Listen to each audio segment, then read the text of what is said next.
Welcome to the Colosseum, your hub of health and wellness, news, and information. Yeah, welcome guys. This will be episode 1, and this has been a long time coming. We've, I don't know, Seriously. recorded, I don't know, 15 to 20 Feel pilots so far. Yeah, since November. Yeah, it's been a long time. So we're coming up on 5 months. It really just took quite a while to get the direction down, really understand like where we wanted to go with this because it's a very broad category. So it took some brainstorming and kind of realization of what we wanted to truly do. And so Mhm. we're here now, episode 1. Everything kind of came together perfectly. So, Yeah. really excited. We're going to get into the main show, and the structure is going to look like we'll have some quick hits at the beginning. So, we're going to go through, social media, quick interviews, whatnot, just kind of looking at the state of the industry. Then we'll go into our main headlines, which will cover majority of the most important things that happened relevant to the week. So each week we'll release an episode, and each week you'll have up to date headlines. And then we'll give one deep dive per episode, and this deep dive will be relevant to the industry as a whole, and we'll get into the details and the ins and outs of a particular deep dive to make sure we have a better understanding going forward. And then we'll kind of wrap it up with athletes and races, looking at the past athletes' performances in the races and upcoming races going forward as well. So, Yeah. Yeah, we're super excited to get this out there. But yeah. today we're going to be starting with a post we saw from Will Ahmed, the owner of Whoop, Hmm. talking about uh, just a little update on the US Open, Wimbledon, and French Open, which are all tennis. Oh, yeah. Yeah. We got our Seltzers. We got our seltzers, we got our sparkling waters, Yeah, guys. yeah, yeah, yeah. So I Lime got edition. Waterloo Melon Melody. All right, what would you rate it? We're gonna rate it every single Well, show. yeah. Let me go ahead and crack her open. Okay, I've already been sipping on mine. I'll give my rating while you do that. This is Yeah, yeah, probably a 6 out of a 10. Yeah, 6 out of 10. yeah. Yeah. Ooh. Okay, that one's good. I'm gonna give that. Ooh. Mm. I'm gonna give it a 7. Okay. That one's pretty solid. That was All right. pretty solid. I got an extra one, so when I open this one, I'll try it out. Yeah. Well, so I usually drink the guava. It's like guava something, Waterloo, and that one's really good. That one's like a 9 out of 10 for me. Okay. Pretty solid. But we'll get back into Will Ahmed's post. He's just Yeah. saying how they will allow Whoop to be worn in matches, and obvious decision to put players' health and data first. Um, this was a comment from a previous post he had saying, to be clear, it's not wearables like Whoop, it's Whoop. That's the product they all wear. And we will fight this so athletes can have the data they need. So he's really just talking about, Whoop's really expanding to be a dominant force in the area. I mean, they're not all already. I mean, they're already popular with literally everyone right now. Yeah. But now you're seeing like all athletes. I mean, most athletes are wearing these wearables now. I Yeah, mean, they have quite the market now. I mean, like the thing is with, let's say if it's just Whoop and Aura, like Aura mhm, is the ring. The thing is you're not gonna be able to use the ring as often in sports. It's gonna get in the way. The Whoop, you can always wear it. Now, yeah, I mean, obviously like you're not gonna see football players wearing a Whoop, I don't think. right. Just because like if you're getting hit with it, it snaps or whatever. Tennis is a little different. Like Mm, they're also getting live feedback from each, match that they're playing in.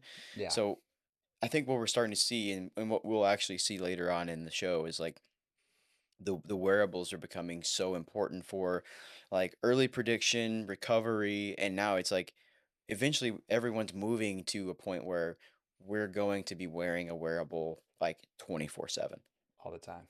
Yeah, you know? So, and it's like we've even seen articles where they're starting to prescribe like, hey, wear this wearable for 30 days so we can check on your medical, your metrics and make sure that they match within a certain range, and then they'll actually prescribe you a customized plan for it. yeah. And, like it seems so obvious. Like it should be like something that you should be able to like bring to your doctors, and then like they Yeah. can kind of review those results.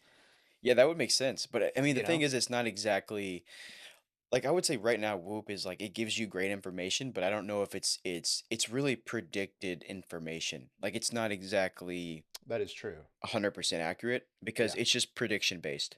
Hmm. So with that being said, like it's hard for a doctor to weigh that in because there's a lot of factors. I Yeah. think in the future we will see that though. Like it'll be so accurate that yes, we can actually use it for such. 100%. Definitely as they get more accurate. And like, Yeah. I mean, even this post from Whoop, I mean, saying it's more than 26.2 miles. I mean, the data shows the build, the effort, and the aftermath of the Boston. I mean, obviously you're going to wear it for running too. Let's open this up because this is cool. Yeah. So Yeah. what this tweet did, it broke down um the general data from the entire Boston Marathon. So everyone that ran the Boston Marathon, they used the data. They collected it from the marathon Hmm. and basically made this chart. Not that it was super cool. Yeah. So this one's saying no taper tantrums around here. Whoop members averaged green recovery the week leading up to the race. So people were actively tapering correctly. And then the second slide saying not your average Monday. When we compare race day to a training day, the numbers climb. Most people's average marathon heart rate was 158 beats per minute. Race day average strain was 20.6, and their race day average duration was 245 minutes, all trending upwards versus On race day. previous data Yeah, or versus so training day. yeah, so it would be higher than training day. Like Right. they did a performance, Mm, type of effort. The thing right. is 158 average BPM, there's some pretty elite people there because that's no joke for a marathon. Yeah. I think when I ran my marathon in Hmm. Austin, it was Yeah. probably an average of like 173. Yeah, and I mean, that's actually really good though. Like because for me the when I would start to see a problem where like lactate would build up, you're yeah. looking at like upwards of 180. Hmm. If you can keep your heart rate into that 170 range, I feel like that's the goal for a marathon. Yeah, it is solid. And especially like on that last, I mean, where it really blew up was that last 20 miles. Or, I mean, I was on mile 20 and it was the last 6 miles. Yeah. And yeah, my heart rate was in like the 180s, 190s. And I was like, oh, you know, Yeah. You were but surviving. I was just literally trying to survive. Yeah. And And then, you saying the hills are insane. oh, yeah, yeah, yeah. I mean, like the Austin Marathon, I mean, the elevation was crazy. Like, Yeah. especially like mid race and the end of the race. I mean, the end of the race literally finished on the most like uphill hill they had Mhm. there. It was Yeah. insane. It was the worst thing you could ever do to a human ever. It's funny because I was there just trying to support. And like, dude, it was so packed and it was so freaking cold. Yeah. And I got so sick because We dude, both did. yeah, we were just walking around, or I was just walking around trying to find like, I was using my phone trying to see when he was gonna pass through. Yeah. And it was so windy. It was like what was the wind chill? Like it was like negative or Dude, something, like two it was degrees or it was in the something. negatives, Yeah, especially it was like so at the cold. start. Yeah, at the start, oh my gosh. I had a big jacket, Oof. a big pair of pants on, these like thick pants, and no. Dude, Yeah, yeah. it was awful. I was walking out there in my shorts and I compression mean, shirt. yeah, everyone was. They were getting ready Yeah. for a marathon. It's like, I know, but it's so cold, like it's ridiculous. Like trying to yeah. warm up was like it was rough. Mm-hmm. But yeah, like I said, yeah, those hills were insane. Like terrible. But Yeah. the last slide they're talking about, they say the 26.2 miles to 26% recovery pipeline. More than half of the runners logged drinking the night after the race and average recovery tanked to 26% the next day. Cheers to that. Yeah, that's good. That means You you know. performed well, and that's all you need. Mm-hmm. You did your job. Yeah, that's all you can do. And then next we have something we saw from Prophetic. So today they are launching two revolutionary products. This was posted yesterday, I believe. Um, Yeah, yesterday. yeah, yeah. Dual in phase. These devices will enhance how humans dream. Prophetic Dual retails for $449 and starts shipping at the end of this year. Prophetic Phase retails for $1,299 and starting shipping middle of next year. Um, I the wonder, prophetic, do you know the difference between the dual and what is it? The dual and the phase. That's a big difference in terms of price. yeah. So according, I like. kind of looked it up on Google. Mm-hmm. Apparently, the prophetic phase is like it's obviously going to be their more comfortable band, but it's also it provides better resolution for your Into your dreams. dreams? Yes. Dude, so this so it could like record your Yes. dreams, dude. This is awesome. So Andrew Huberman was actually talking about this like 6 months ago and said like they were in like training phases and like, building this product, and I guess now we're starting to finally see it. Yeah. And we're gonna start to see a lot more AI integrated sleep stuff. So it should be pretty cool. I mean, this is insane. I don't know if I want to see my dreams though. I don't know. I'd be kind of excited because I'm one who doesn't really remember their dreams very often. Oh, okay. Yeah. So I think it would be cool to really test this out, but the price point's pretty high. Yeah. But yeah, I mean, I would be opposed to trying it for sure. Yeah. Like, hopefully you can like hide them or something. What if they're terrible? That's not ideal. Yeah, exactly. I mean, if you have terrible dreams, I probably wouldn't want to have this. It But just goes to the cloud and like gets shared to the family. You're like, oh shit. yeah, you Oh have like a crap. family, you have a family dream folder. A shared dream folder. Yeah. And it's just like, Oh, what is wrong with this guy? yeah, that's a terrible idea. Let's Yeah, they not would promote probably not that. look at you the same, dude. I Yeah, mean, they're like so gory and it's just like, yeah. seriously. And Yeah. then you try to understand the person. You're like, why is he dreaming this? And then every conversation you have like a premeditated Yeah. assumption of like this guy's a psychopath. Yeah. Yeah, that would destroy relationships. So definitely don't do that. Yeah, you're not the son that I thought you were. Right, exactly. Yeah, Yeah, yeah, yeah, yeah. That would be exactly. terrible. I also have another. I saw this video. Well, I've actually found this video a long time ago, um, but ended up trying to search for it again because I thought it was really cool. But it's just a sprint finish to the end of a triathlon. It was the T100 kilometer in San Francisco. So I'll go ahead and play it now. Maybe spent a few too many pennies. We're with inside the final kilometre. Martin Van Riel sitting tight behind Rico Bogan. He has not left third spot. Yeah, so you have Kyle Smith, who's in the black, Rico Bogan, who's in the white here, and then Martin Van Riel in the pink. And it's just an absolute fight to the finish. It doesn't look smooth. His face is showing the exertion, the pain, but he's still Kyle Smith's gone. Kyle Smith's gone. Woo. Rico Bogan, can he hold on? He's made his third big effort to try and break the group, but it looks like he's the one who's being broken as they get to the blue carpet. My goodness. This is the final corner coming up right I mean, now. watch this finish here. Going to lead into it, but Van Riel is right on his heels. Kyle Smith's gone. Kyle Smith is putting out the hammer. Oh my goodness. This is All three of them right here. Rico Bogan's pushing up to Martin Van Riel. Can Martin Van Riel overtake him? Martin's coming. Oh my god. And for the first time in 15 kilometres, Martin Van Riel's seen the front of the race. The finish line is... Dude, I this mean, is insane. Yeah. Martin Van Riel. Bogan is struggling, In the man. grass too. Yes. In the grass. And it's literally a photo finish. Wow. This guy almost We are going dies. to need an extra camera angle. I think Matt and Van Riel I think it was Martin. And then, Oh, yeah, dude. it was brutal. It was a brutal one. Wow. Yes, dude. That's what I'm saying. I mean, these guys push to the absolute limits. That's insane, dude. The Yeah. the throw up was just an icing on the cake right there. Yeah, for Wow. real. I mean, you have what's his name? Rico Bogan in the back. I mean, he's just absolutely about Yeah, to so go who were the insane. three people? Because the video was playing and I couldn't really hear. Right. Okay, so yeah. Kyle Smith was in the black. He's the one who threw up just now. Rico Bogan is in the white. And then you had Martin Van Riel in the pink, and it was really a tie at the finish between Kyle Smith and Martin Van Riel. I see. Yeah. Was this for a champion? Oh, this is San Francisco. Yeah. This is the I think it was the World Triathlon Tour. Hmm. Yeah, it was a San Francisco T100. It was super cool to like when I first saw it, and I was like, "Holy crap, that's awesome!" I Yeah, that just is a good happened finish. You to don't actually remember see it. that a lot in triathlons. It's pretty No. like it's more like self like it's not like the competition's there, but there's so many people. It's like okay, cool, I completed. Like there's like two buckets. Like some people are there to just complete it and say like I'm an Ironman, and then the others like competing. Yeah. But you're the competitors. There's probably like 20 of them that are like actually okay. I'm gonna go after this person because anyone else they're just there for to say I'm an Ironman. Right. And then, one of the things is like it is an endurance race. So like Usually, a lot of times the gaps are pretty big, so you never do.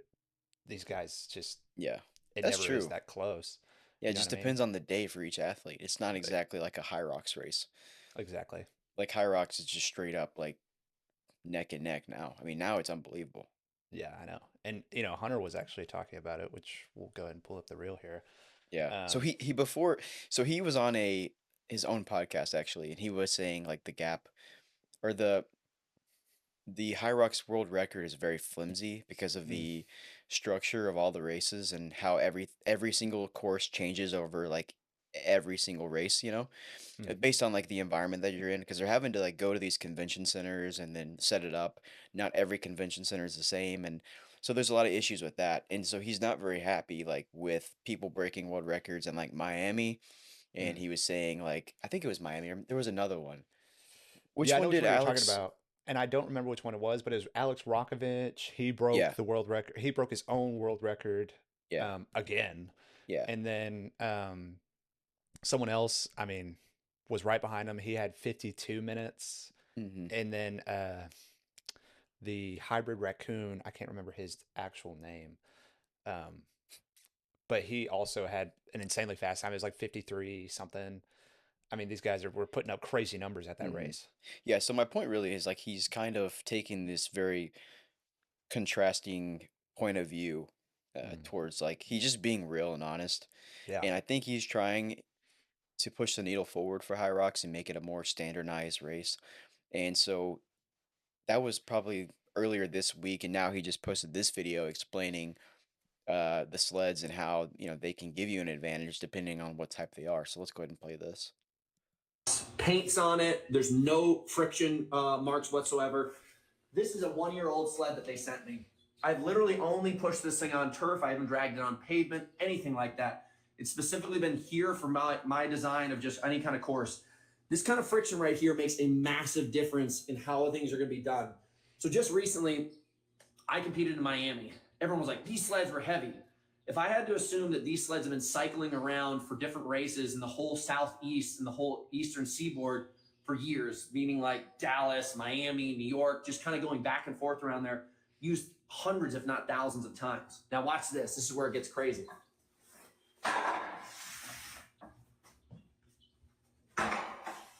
Two sleds, brand new turf, brand new sled. You guys can see that move several feet. Same exact kick, only a couple inches. I'm gonna put it next to each other again. Same kind of kick. You can see that's a couple feet. Same thing. Mm-hmm. Takes a couple kicks to get this thing to even match it. So if you guys notice, this thing right here is gonna make a massive difference in your guys' capabilities, race to race, of whether or not you're gonna have the results you're looking for. So it's maybe not the venue. Okay, so I wanted to ask you because you competed in Houston Hyrox Mm-hmm. and Dallas, right? Dallas. Yes, I did Dallas twice, and then we both did Houston, and I think you did Dallas once as well. I don't remember, dude. Oh yeah, I did. Yes, I did. Yes, yes, yes. Okay. Okay, so for me, like I wasn't very conscious throughout the race, so I don't know. Yeah. Did you ever feel anything like in terms of like you could feel the sled being a problem or being different from race to race? So I'll give you a comparison Okay, because okay. I did notice whenever we went to Houston specifically Yeah. that these sleds were easier than what I remember doing in Dallas the year prior. And whenever I first ran Hyrox, it was in like 2023, and it was like kind of gaining traction. And so the Dallas one, it was rough. Like the sleds were hard to push. But then going into the Houston one, it was so smooth. But they also said they updated their turf. So and they also switched to the center fit sleds as well between that time. So there was a lot of changes between those two races specifically. Hmm. Now, between Houston and my second Dallas race, they had both the new turf and both center sleds. But they both races had brand new sleds. So I can't really give a good comparison in terms of whether or not it does actually change. But I can tell you, like, obviously, like if they're using used sleds, like it's gonna make a difference. Right, as we just Because saw. yeah, exactly. Hmm. It's obvious. I mean, especially like the sled at our own gym. It's like it's Yeah, been yeah, it's been yeah. worn. Well, And not to that mention thing the turf is like it's not very stuck down to the concrete, so it's like exactly. ripples but it's good training. It's good Yeah. training. No, yeah. It pushes you. It pushes you Yeah, hard, bro. yeah. I hate the And sleds so much. me too. That's probably the worst part of Hyrox Yeah. for me I would personally. say like I mean, I don't know. I did get pretty good at the pool, the sled pool. Yeah. I don't even know what I would think the worst part of Hyrox would be. It was actually my slowest time was the sled pull. Uh, See, I I destroyed myself on the burpee broad jumps. mm, I yeah. went way too fast and then couldn't recover and Yeah. was just dying. Like the wall balls were easy. That was pretty fun. Hmm. The squat or the lunges, that was pretty brutal because like your legs are already pumped. But honestly, the worst thing would probably be, geez, you're right. It might be the sleds. Yeah. Those sleds, they blow you up, dude. Yeah. But Especially like anyways, going into the run right after. yeah. But yeah. So those are kind of all the socials we were seeing, Yeah. surfacing on the web, kind of trending. Next, we'll kind of move into our major headlines for the day.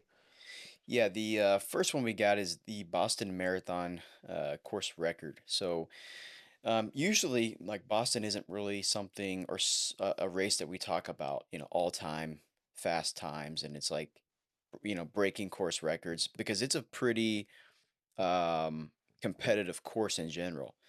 Mm, And I think this is a testament to show like how much further marathon racing and sports racing in general is getting in terms of knowledge of like fueling and performance. So John Korir did not just win again; he actually rewrote history of the most iconic marathons in the world. So he won the men's race in 2 hours, 1 minute, 52 seconds. That's an average of 4 minutes, 39 second per pace or per mile that's pace.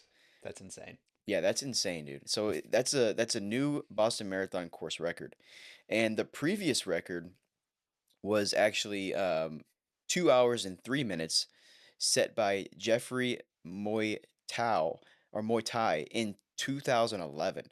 Wow. Yeah, Wow. so there's been some time between that, and the thing is, like, that's such a fast marathon, but also it's not out of the ordinary to see now in today, like 2026, like marathons, races, like people are hitting new records every single week, it seems like. Right. And we're also, there's so much more knowledge going into the racing, how to fuel, training, like it's everywhere. The information's everywhere. Like that's kind of why, we had some insight in creating this because there's so much information out there now and not much of a landing spot for it. Hmm. Um, so he actually defended his title, making it back-to-back wins for him in Boston. And then we had the women's race. Sharon, she completed the race in 2 hours, 18 minutes, 51 seconds. Also a back-to-back win. And so again, it's really not so much if like Boston and this was perfect weather. I think more so it's like how much further are we advancing in sports racing? Yeah. Because you have carbon plated shoes now, and like they get better and better each year, and Exactly. Yeah. faster and faster. Hmm. So it's like you get to a point where these shoes are literally carrying these super elite athletes into uncharted realms. It's crazy Yeah. And what it's tech not is so coming much to. like, yeah, it's not so much like, I mean, no matter what, the athletes are going to perform, right? Like with or without the 100%. shoes. I think it's very clear we say that, but it's like, there's no doubt the foam's getting better. The carbon Mm, plates are just the design, the geometry is so much better in the yeah. shoe. And then, like, at the same time, I wouldn't say like there's been too much innovation in like carb fueling like in gels and carb powders. I think it's pretty consistent. Like you don't really, it's pretty simple. I will Yeah. say there's been innovation in terms of the amount that you can uptake. Yeah. And so like we're seeing upwards of like 90 to 120 grams an hour, which is like, really showing to be beneficial in performance, especially in Right. this kind of performance where you're going all out, like 4 minutes and 39-second miles. So, I mean, yeah, that's pretty insane in general. But yeah, I think what we'll start seeing no matter what is like not even just Boston, but in races overall, like in Hyrox, we're seeing the world record continuously go down.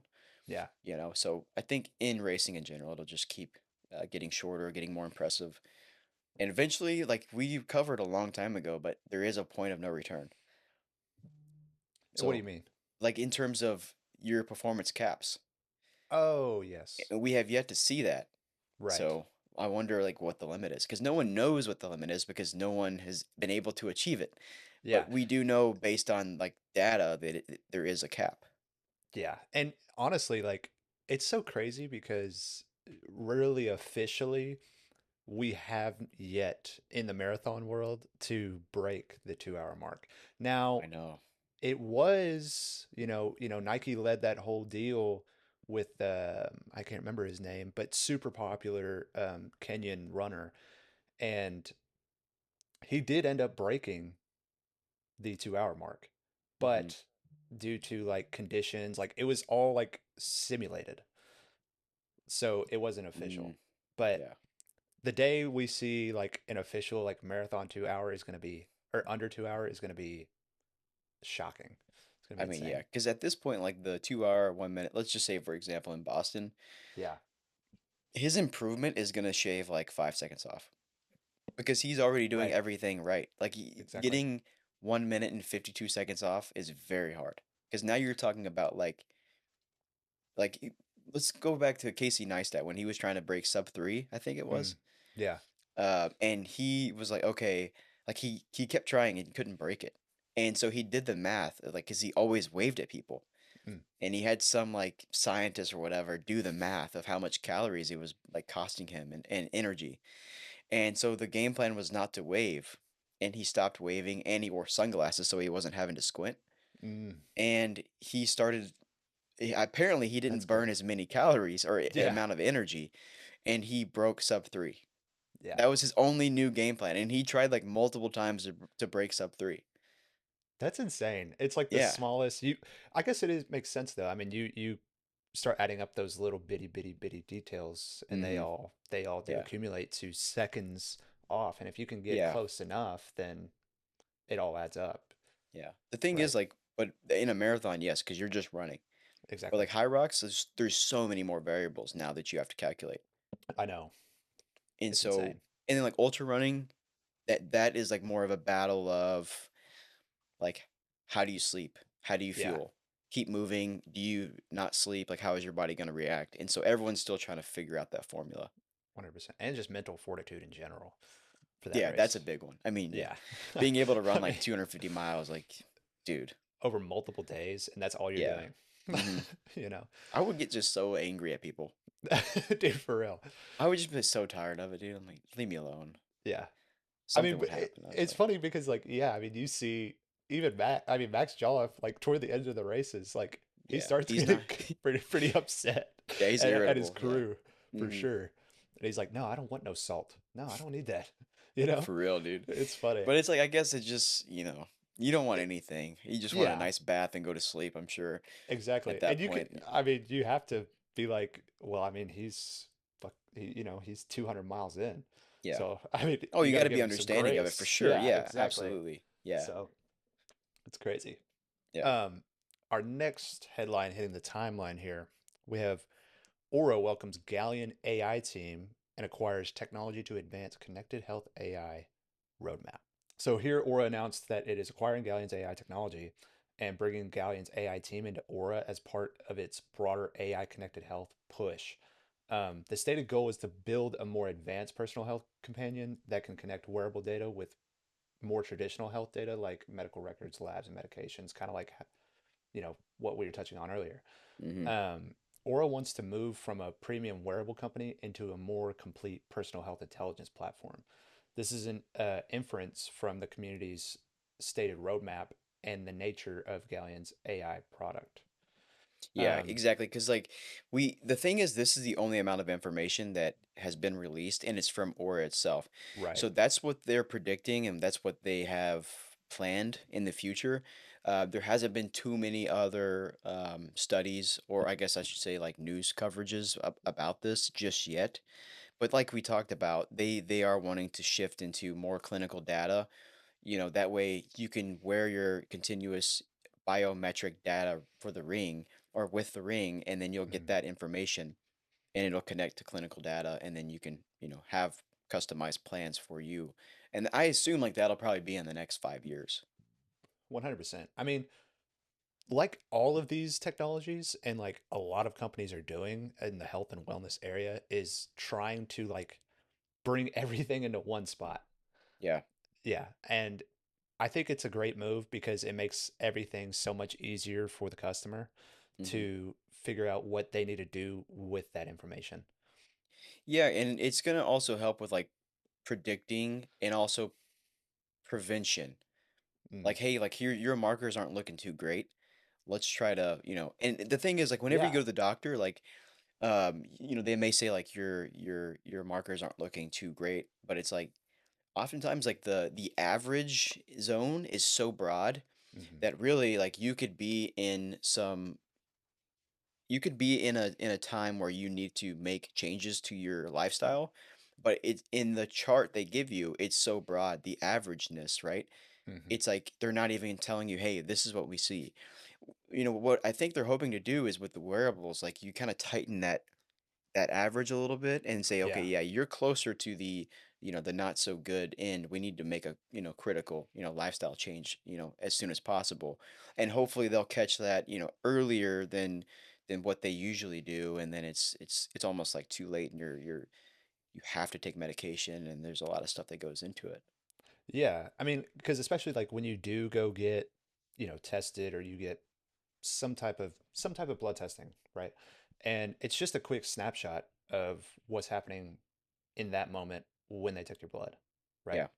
So it's hmm just it's reliable, sure, it shows you the markers, but sometimes like maybe that day you had a little bit more of a different type of food than you usually eat. And so when you get your blood tested, like which they tell you to fast before in order to keep that, but some people they even provide like you could do an option of not fasting, but then that's super inaccurate. So it's just like it's Yeah, that's up to the user though. Like right, you should be fasting to get accurate results. 100%, and I agree. So it's cool to see this kind of stuff. I mean, hmm Whoop, Aura, Ultraman, they're all kind of doing these things. And like you said, it's super cool to see uh, because AI is so good at predicting and hmm gathering information to Yeah. then help you make recommendations and what you should be doing.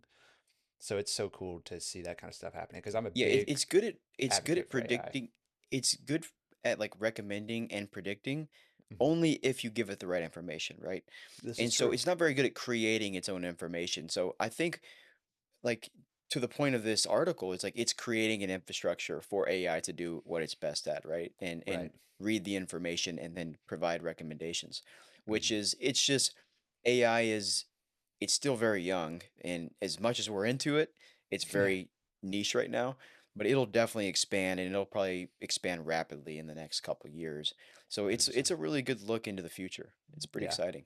Yeah, I'm excited to see what comes out of this uh, collab with Galleon AI and Aura. Um, our final headline is the FDA's review whether to allow more access to certain peptides, which is a huge topic of interest right now. Yeah. Yeah, Yeah. so the FDA is set to review whether several peptides should be allowed through pharmacy compounding pathways, which would expand regulated access without granting full FDA drug approval. Meetings will take place on July 23rd through the 24th, 2026, with the Pharmacy Compounding Committee.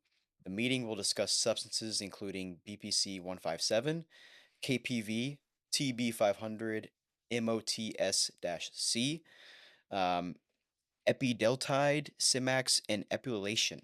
Crazy And names. so, yeah, yeah, it's pretty in depth, but we'll get into more of that into the deep dive, which is coming next. Right. But I guess the reason why this is so important is, this is an important regulatory moment as peptides have become popular in wellness and recovery, especially in like longevity circles. The thing is, there's not that many. Um, there's still limited human evidence and unresolved Right. safety questions that's going around.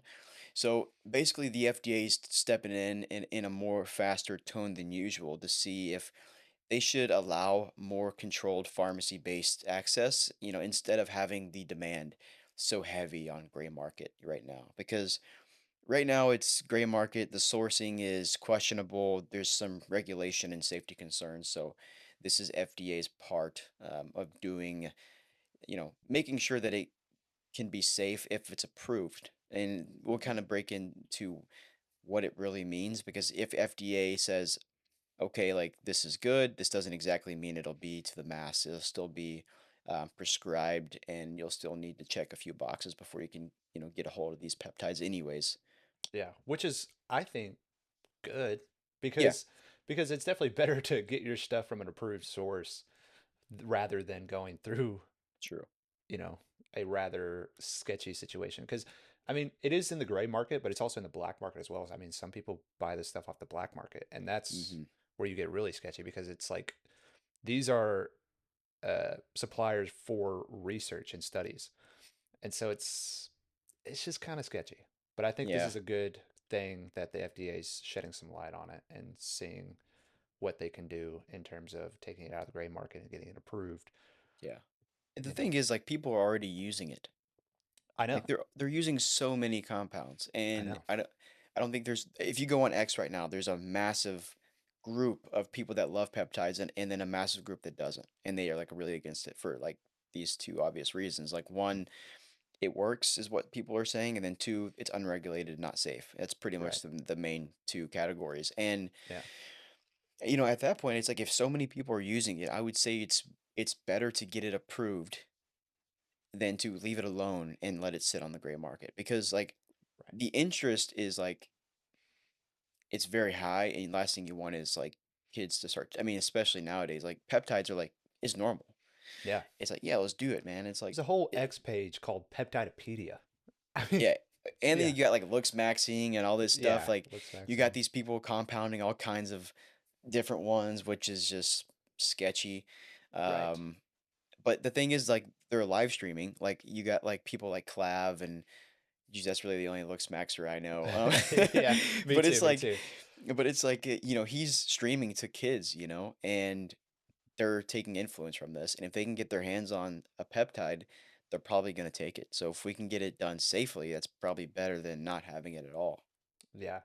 I think, yeah, they just need to really get some studies done on it. I do want to Yeah. see like concrete evidence of this stuff because it's just kind of been word to mouth, really, Hmm. for The the most problem is part. that we're so slow into I know. advancements and like research of new products. We have to like speed it up and fund the right areas. This Yeah. is just kind of going into politics, but you definitely need to fund the right areas to improve our healthcare system where it can move faster. Because I mean, Andrew Huberman's talked about it a ton on his podcast, that the Yeah. funding isn't there.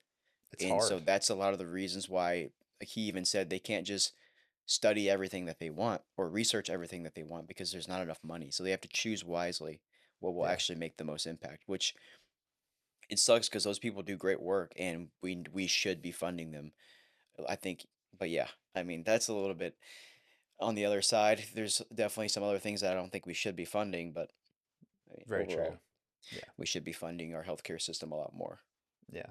And hopefully, I mean, it seems like it's getting some attention, so hopefully we are going to see some more funding for clinical trials on these peptides. So, This is true. yeah. And that really moves us into our deep dive about peptides. Yeah, You yeah. know, So this is pretty much all about peptides. We're gonna break it down right.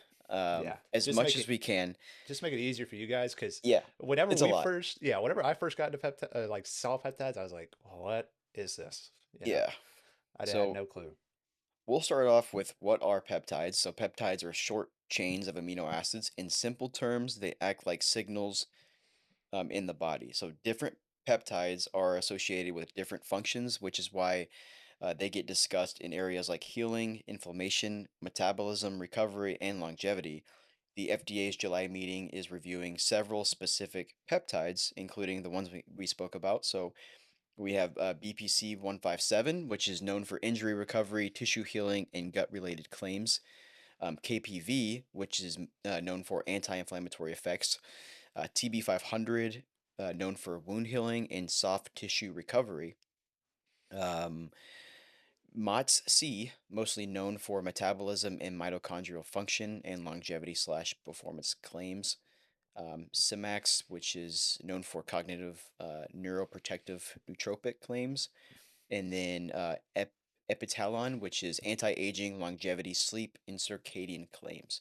So again, this all says claims, and it's, it hasn't been completely researched. However, if this research gets into like to a point where, yeah, this is all true, this is all accurate information, these are some really good peptides to get your hands on.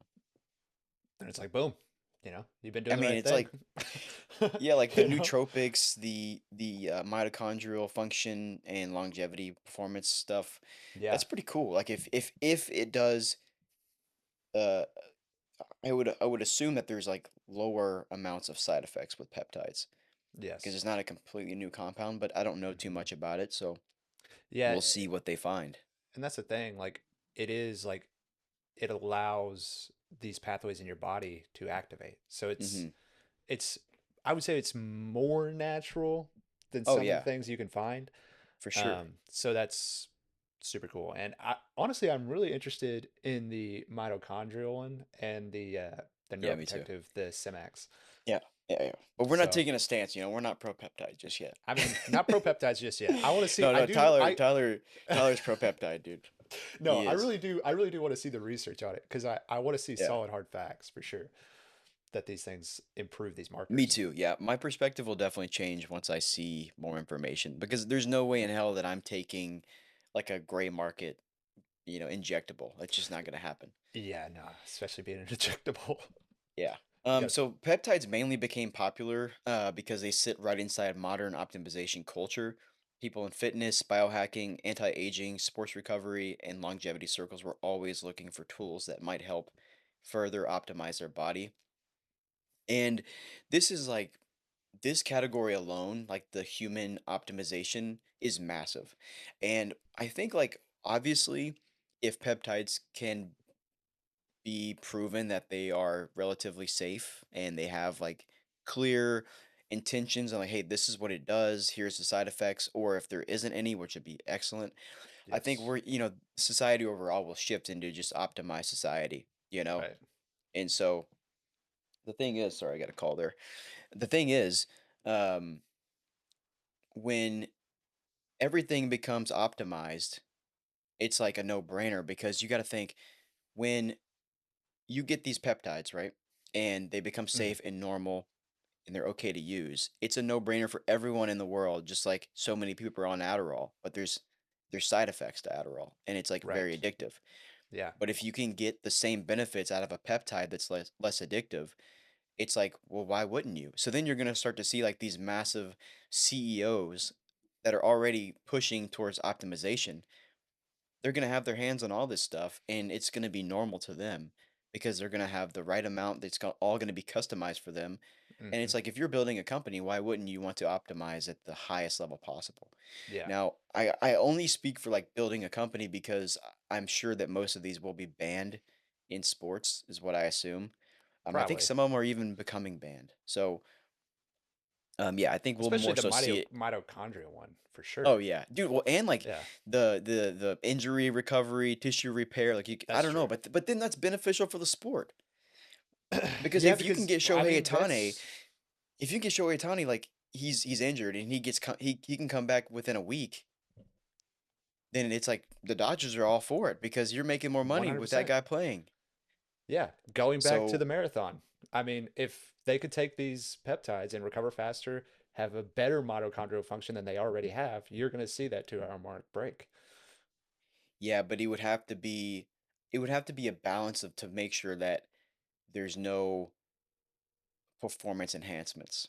See, yeah, So that's where it it's gets a it. little tricky. I think it's just like it's like the rise of like when steroids became a thing, like Yeah. especially in the MMA, Oh, like and baseball, dude. and baseball, because But everybody was see, on everyone just hitting freaking bombs and they're jacked. them. And then they're Yeah, like, "Oh no, this shouldn't be allowed." And then baseball becomes slightly boring and you're like, "What? yeah, Dude, and these guys were maybe just it's like they look like bodybuilders, like trotting Yeah, around the bases, seriously. dude. Dude, That for was so real. fun to watch. Yeah. And maybe we'll see kind of the same thing. Maybe it'll be approved at first, and maybe, they'll be like, okay, wait, this is way too, you know. I think like the organizations are usually on the front lines to ban it before they even allow it. Yeah. So they'll ban it, review it, then allow it if that's the case. But Okay, I see. anyway, so let's get into what the FDA is actually reviewing. So the FDA is not deciding whether peptides are fully approved drugs for broad use. It's simply convening the Pharmacy Compounding Advisory Committee um, to review whether certain peptide bulk drug substances could be considered for the 503A bulk list. So the committee gives non-binding recommendations, and then the FDA will still be required to make the final decision. Mm. And so this does not mean that the FDA will approve this, and they're just requesting clarification Right. on these compounds. And Yeah. they're just building a committee that knows what the hell they're talking about, and then you'll go from there. But so No let's talk kidding. about what compounding pharmacies are because there's a lot of layers to this.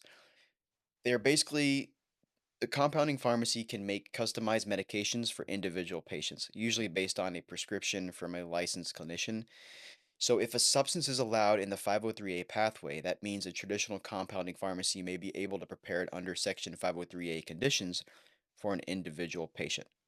And Mm. so it is not a mainstream retail drug manufacturing. It's more so customized prescriptions. So that's one thing we need to be sure of is like it's not going to be at your local GNC. Right. It's still going to be which right getting a prescription wrote these days is still pretty easy. But you'll still have to go through the legit way in Right. most cases. Going So to your doctor and prescribe yeah, the well, symptoms. yeah, I mean, you could also go to like because like if you go to your like TRT clinics or whatever, Hmm. you could just say like I'm feeling tired, and then they'll give you. That's true. So I'm sure it'll be the same way.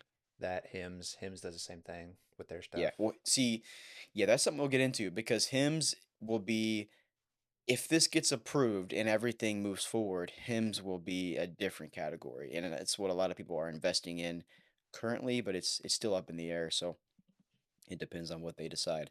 Yeah. So what exactly changes if substances are added to 503A bulk list? If some of these peptides are added to the bulk list and FDA ultimately adopts that direction, peptides would likely not become mainstream overnight, but it could move some of them from gray market wellness culture into a more structured prescription-based system. So it's important to understand like what it does not change. So even if every panel is favorable, this Hmm. does not mean peptides become over the counter. So like again, Right. it's not going to be over the counter. It does not mean they are fully FDA approved like standard drugs. It does not mean that they are open to consumer access. It does not instantly make them broadly available. So that's something to understand as well. Right. And if we talk about some of the risk with this, the majority of the caution around peptides comes from limited human evidence, uncertain long-term safety, and major quality control concerns. And like really breaking this down helps me understand. It's like actually very simple. It's just there wasn't enough data, Right. Exactly. and that's really it. That's the whole Yeah. thing, this whole peptide stuff. Because you go on like X and the news, and they just blow this out of proportion, but never tell you what's really going on. It's like Yeah. I just want to know why this is happening. And so FDA previously flagged issues such as immunogenicity, Hmm. toxicity, and impurities, and limited human testing for several peptides. So they flagged it and they said this doesn't look right. We're gonna hold off on this. Obviously, black market problem. Many consumers buy peptides from research use only sellers online, where purity, sterility, and dosing may be questionable. So Yeah. Exactly. there's a lot of big major problems where it's like, sure, you could be getting it from a really good guy, but you also could be getting it from someone that's just like throwing together some compound and you're injecting it, which is not a good idea. Yeah. Or they're just like literally scamming you and using a placebo. Yeah, You exactly. You're know? just injecting with like water, Yeah. that's it. Exactly. Like, yeah, I don't feel a thing when I inject it. It's like, yeah, you're Yeah. injecting water. And so the question is whether this is a smart way to bring a fast growing wellness category into a more regulated lane or whether it creates a softer side door around the traditional drug approval process. I mean, I don't know. What do you think about that? Because I think it's I do think it's smart that Yeah. they are kind of shedding their light and finally reviewing this stuff because I would rather, if I wanted to get peptides, I would want hard Which you evidence. do. Ooh. I want to make clear that I don't get peptides right No, no, I'm saying you really do want them. Oh, yeah, yeah, yeah. Yeah. No, He's 100% natural, everyone. yes. I would love to see hard evidence on it, and I would love to see it out of the black market before I make any kind of decision whether I want to take peptides or not. Because, like you said, it's from the black market. I mean, it could be nothing that I'm getting. It Yeah. could be something that could possibly harm my life. So again, the two buckets we're seeing though is supporters say people are already using these compounds, so medical oversight is safer. Like we just need to get this done. Yes. And then critics will say broader access risk normalization of normalizing therapies that still lack strong human data. Because the human data is going to take time. So Yeah. even with this committee in July, it's not going to be enough time for the data to be concrete enough. Right. But See, like my whole deal is like it's not that I'm for or against them. It's just that I want to see what these things do, you know? yeah, me too. Like that's Yeah, all I want to see. yeah. I don't know if we'll get that in July. No, I mean we're definitely not gonna get in July. I mean the testing takes a while Yeah, for and to anything make sure that it's really. not done on mice as well. You know. Yes, especially human trials. That's the big one for sure. Yeah. So, yeah, that's pretty much the whole situation on peptides and where we're currently at. It's Mm. kind of weird because it it seems like there was a lot more to it, but it's actually very simple. Yeah. And No, it really um, isn't all we that do much. have some movement though. You know, in July we'll see where it takes us, and it's only a couple months away. So we'll see what happens with for the future of peptides. 100%. And we're moving on to our last segment of the show, which is athletes and races. One of my favorite parts for Yeah, for sure. sure. Um, so we have a Cocodona 250 actually coming up. Which if you don't know Cocodona 250, it's a several day point to point ultra marathon across Arizona, which starts in Black Canyon City and finishes in Flagstaff. Um, the race coming up starts Monday, May 4th at 2026 at 5 a.m. The course is actually obviously 250 miles and takes the runners through all kinds of terrain. I mean, you're talking desert, mountain, red rock, country, high elevation sections. I mean, it's a tough race and it's hot. And one of I want to kind of talk about some of the people who are going to be participating. So Max Jolliffe is actually going to be there, who last year he did not finish, sadly. So this year it's going to be exciting to see him try to make his redemption story, and get his, cool video footage of his races like he always Yeah, does. he's always got a solid documentary going on. Yeah. Also, we had Cameron Haynes. Let's see if I pull this up here. He's going to And be. Cameron Haynes is currently hitting PRs. Is he really? Still. Wow. Yeah, Okay. he's like really improving right now, and so this is going to be a really fun race to watch. Yeah, I mean, he had a great time last year. I mean, his previous time was around 84 hours and 33 minutes, which is 24, 48, But that was 72. on a broken foot. And that was on a broken foot, just over 3 days. Hmm. So solid time from him. We're They gonna said see. his training leading up to the to last year's race, all he did was walk. Really? Yeah, because he couldn't run, so he was just power walking. If he would be on his feet all day long, That's just to impressive. like get the endurance of being on his feet, just That's time on impressive. feet. Yeah, it's I mean, that's insane. all it takes. I mean, especially for these ultras. I Dude, mean, dude, if you, you can't say it's all it takes when you haven't ran one, Tyler. I know, but but I'm saying like, it's just time on feet is all it is. If you can Well, like always yeah, be on your feet, if you could walk for several days, yeah.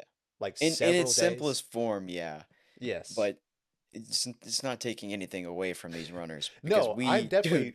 I want to make that known. I don't want to take anything away from these runners yeah, because because dude, it's a hard race. well, it's unimaginable. Yes, I mean We haven't even ran 50 miles at that's true. once. I So think that's for us, it's unimaginable. Our longest, our longest was a marathon Yeah, like distance. 26 something. Yeah. Yeah, but yeah, It gets like brutal. yeah. I mean, You're not to just like, mention the dude. weather. I mean, especially Yeah. at this Arizona one. I mean, it's in the desert, Yeah. so. Yeah. Um, but we're also going to see Sally McRae there. Her last time at Cocodona 250 was in 2023, and she had a time of 87:49, which was pretty solid. And then finally, we will see Courtney Dewalter here.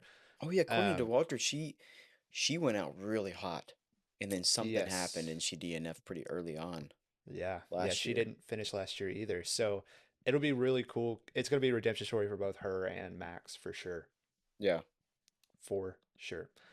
Um, and as you see here, obviously, Max went on a podcast called Single Track Podcast, and he was just kind of like telling his whole deal, how he's going to be there at the Cocodona 250, and just kind of gave a rundown of his last race.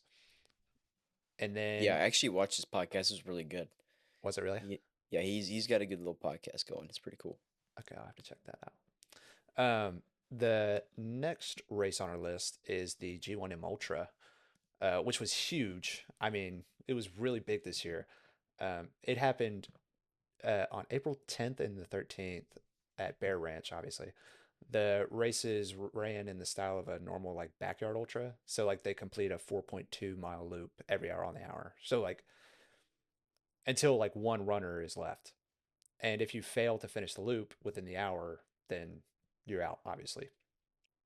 But Mark Dottle was the winner of the G.1.M Ultra, and he ended up completing 73 laps, which is 306 miles over the span of about 4 days. The race came down to Dottle and Kendall, who, if you don't know Kendall, he was there last year at the 2024, no, sorry, 2025 G1M Ultra, and him and Kim were like, battling for that first place, and then they ended up tying. But yes, so the race came down to him and Kendall, um, which Kendall ended up completing 72 laps, obviously, because he couldn't complete the 73rd at about 303 miles. And then it was really cool because if you did watch the race, at on lap 72, like they both made it with just barely any time to spare. So like as soon as they finished lap 72, it was straight to lap 73. And so on that last stretch of lap 73, Kendall was probably 30 seconds away from crossing that finish line. He was right there, Wow. and then ended up not making it. I mean, kudos, bro, because Yeah. I mean, either way, you still ran 303 miles for 4 days. So Dude, and that's actually on the podcast, because on the running single track podcast mhm, with Max Shaloff, because Max Shaloff actually showed up to the G1M Ultra, and he was right. saying like how awesome it was, and like these people were straight up like running in like zombies, laying down, just staying still, trying to go to sleep, and then like within a couple, maybe like 10, 20 minutes, maybe Yeah, 10 minutes, they would have to get up and run again. yeah, So there was like no sleep involved. And what yeah. like the strategy is, like you run in, you just lay down, and then your team like does everything for you, because you need to immediately like It's the close only your way. eyes. You have to like close your eyes and stop moving. Yeah, And because like any amount of energy, all that stuff, like you'll start to lose, hmm, you know, big time. Like in terms of like you'll start to lose your benefits on carbs and all that stuff. You just have to straight up like stay still. you have to save every single Yeah. calorie you can, or every single exertion of effort you Yeah. can, And if you just like want we to were make it talking about that earlier far. in the marathon, Yeah, like how they stopped, how Casey Neistat stopped waving and whatever. But apparently Mark, what is it, Dowdle? Mark Dowdle? Dottle. Dowdle. Mark Dowdle, apparently he stopped, or at the very beginning he was like walking.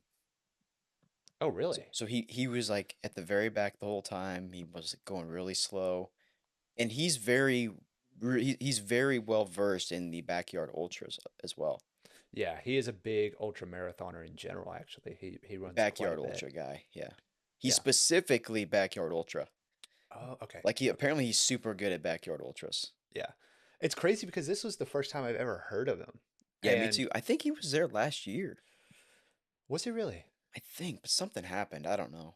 See, because I heard about this guy, Harvey Lewis, who is there. And Oh yeah, you were telling me. Yeah, it's like 400 yes, miles. His last dude, one. yes, his record was 400 miles. And I was like, oh, there's no question. This guy's going to Yeah, blow everybody out of the water.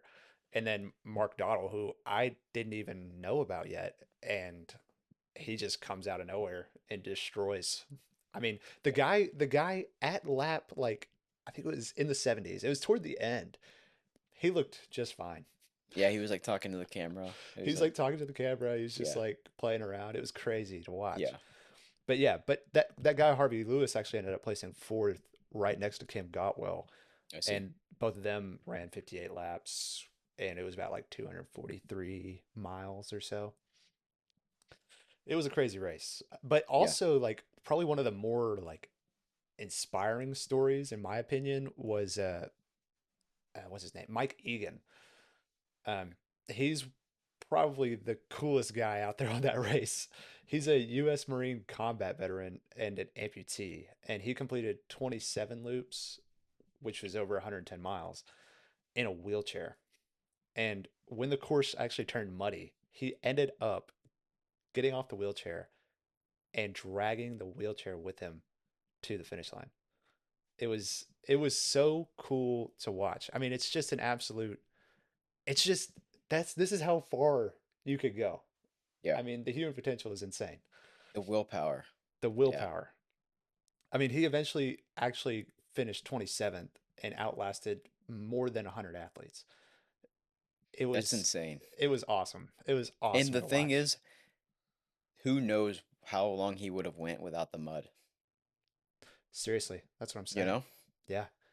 I mean, think about that. That's he's used all arms, bro. I mean, he's jacked. I know. 53,000 likes this post got. It Yes. went viral. It was an awesome story for sure. It really was. They did a great job over there at BPN. Just Yeah. like always like recording it and just showing it. It's so Yeah. good. Like always checking in on the live Yeah. and I like think they were seeing it. saying they plan on heading like into a full on live stream cuz like this year they did like live streams here and there, but I think they're going to try to set Right. it up to where it's like nonstop. Yeah. Which will be But really cool. yeah, cuz like Cocodona's nonstop. It's Yeah. freaking awesome. Yeah. Like you That's what could I love just about the tune in at backyard like ultra 3 or a.m. and not. people are running. Yeah. That's what I love about the ultras now is like, yeah, you could just tune in. And it's like Yeah, it's so cool. yeah, it's so cool. And just Like, watch somebody like, all right, they're on mile like 150, and you're hmm just like, they have like a little drone hovering over them, and you're just watching them. yeah. And then And you're like, meanwhile, like you're dang, kind of thinking like, wow, these guys were running yeah. while I was sleeping just now. And like you're waking up for your job, and you're like, Yeah, damn, yeah, exactly. Yeah, that's super cool. Um, Finally, we had the Ironman Texas that happened on, I believe, when was that? 6 days ago. It was 6 days ago hmm from now.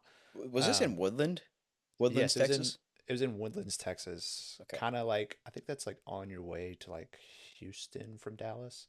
yeah, Um, fast and flat. It's a really yeah, fast course. for sure.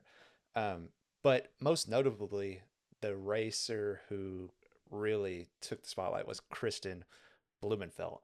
The guy's already insane, but he showed up to Ironman Texas and reminded everyone why he is one of the goats. I mean, he didn't dominate every second of the race, but he did stay composed through the swim and bike and kept himself pretty close to the head of the pack. And then he used the marathon run to take control of the race, running a 2:30 marathon after doing Jeez, a swim and bike. And the bike is 112 miles and the swim is 2.4 miles. I mean, to run a 2:30 marathon just after that is kind of unfathomable to me. But yeah, the guy's a beast. Um, Even in the heat and the humidity. I mean, it's been super humid here in Texas lately, and so I yeah. couldn't imagine like running that. It's crazy. But he broke his So his own. times, the swim was what 48:33. Yeah, yeah. The swim was The bike was 48:33. 3 hours 57. The run was a 2:30. Yeah, a Jeez, 5:30 minute per mile pace, bro, wow. for the run. His total time ended up being 7 hours 21 minutes and 24 seconds, which is really fast for an Ironman. Really fast. But he didn't just defend his title, though. He broke his own course record and provided more evidence that he is the guy to beat in the space. And let me give you more context, okay? This blew my mind. So I was watching a Santra Tech interview with Kristian, and he said that his VO2 max is anywhere between 100 and 102. Wow. To put that in perspective, I think the highest VO2 max I ever got was 58. Yeah. Yeah, dude. I was gonna say, and it's so hard to like improve your VO2 max Yes, unless you're putting in like 20, 30, 40 hours a week exactly. of just straight up training. Yeah, the guy's a monster. And this was like literally seconds away from the fastest ever Ironman time ever ran, which is Wow. also set by him. Oh, So, yeah, so he's that guy. he is that dude in the Ironman world, All right. and it keeps on giving. Keeps on giving. Yeah. But that kind of wraps up today's episode. Yeah. You know, if y'all want more of this, definitely follow us on YouTube. We plan on releasing on Apple's podcast and Spotify as well. Yeah. Follow us at Colosseum_media on everything. So 100%. on Instagram, on YouTube, and we plan again to post every single week. We're gonna have a newsletter. We'll have a podcast every single week, relevant to the week in terms of news and health and wellness industry. Um, so yeah, it'll be the same structure. We're gonna slowly evolve this show week by week. We have a lot of um, cool ideas we want to implement. It's just gonna 100%. take some time, but that's the fun of it. So Yeah. we hope you guys enjoyed this week's episode. This will be episode 1. And so if you like it on YouTube, rate it on Apple Podcast and Spotify, Yeah. and also follow us on Instagram, and we can get this moving. So Mm-hmm. yeah, Yeah. thanks Once guys for again, tuning in. for sure. Thank you guys so much. Peace. Peace.